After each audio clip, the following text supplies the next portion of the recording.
À 44 ans, Gemma a tout quitté, sa maison, sa ville, sa terre, son pays, la Syrie. Elle est partie d'Alep le 7 septembre 2012 avec ses 2 sœurs et leurs enfants, direction Damas. Dans la capitale syrienne, c'est en voiture qu'ils rejoignent Beyrouth, au Liban. La Benjamine choisit l'Allemagne, Gemma et son autre sœur, la Jordanie, mais à contre-cœur. J'aime la terre, j'aime l'eau, l'air de la Syrie, j'aime les arbres, j'aime tout. C'est à une trentaine de kilomètres au nord d'Amman que Gemma a posé ses valises, à Zarqa. Ici, je lis, j'écris, je pleure. Tout ce qu'elle a pu emporter de chez elle, ses souvenirs sont rassemblés sur cette étagère. Pour cette enseignante, c'est la prunelle de ses yeux. Les dictionnaires, les livres comme mes amis. Quand je lis un livre, j'écris. Avec chaque livre, il y a un peu de moi. Mais c'est ailleurs qu'elle trouve la force d'aller de l'avant. Quand je prie, une voix me dit « Pourquoi tu es sortie de Syrie ?» Jésus, pardonne-moi, j'avais peur, je t'aime, oui, je t'aime, tu es mon ami, mais j'avais peur. Gemma pense malgré tout à l'avenir, surtout à celui de son pays, en misant sur l'éducation des enfants syriens. Depuis 1 an, dans la paroisse du Père Kourzoum à Zarqa, l'ONG catholique Caritas Jordanie a mis en place un programme spécifique pour scolariser les réfugiés. Un jardin d'enfants accueille 3 après-midi par semaine 35 petits Syriens. Gemma y donne des cours d'anglais.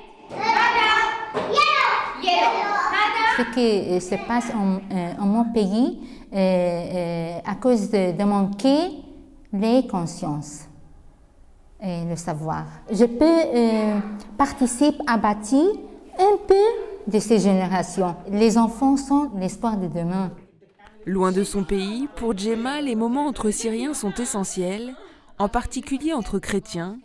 À Zarqa, parmi les réfugiés syriens, les chrétiens sont à peine une dizaine de familles. Salwa, la sœur de Gemma, invite régulièrement ses voisins à boire le thé. C'est souvent l'occasion de se donner les dernières nouvelles de Syrie, mais surtout d'évoquer leur départ.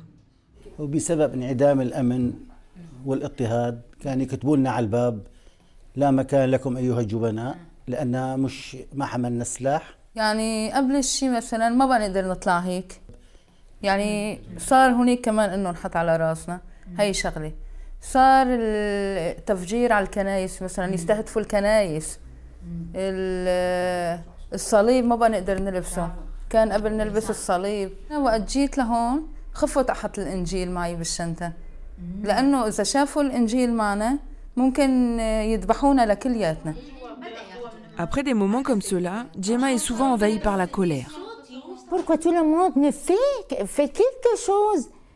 Arrêtez la guerre. Je ne sais pas comment, mais le monde, s'il veut le monde fait, il peut. Il pourrait. Je pense ça. Comme Gemma et les siens, ils sont aujourd'hui 1 300 000 réfugiés syriens en Jordanie. 5 à 800 entrent chaque jour, espérant trouver la sécurité, mais sous-estiment les difficultés. Jordan, it's 10 times expensive than Syria, even more, you know. For that, the life here in Jordan, it's costly, you know, and the Syrian cannot afford, you know. For that, even the people, they are working, you know, they need to be supported by the NGOs. En Jordanie, le taux de chômage avoisine les 15%, alors l'arrivée massive des réfugiés syriens crée une tension économique qui se rajoute aux tensions politiques que connaît déjà le pays.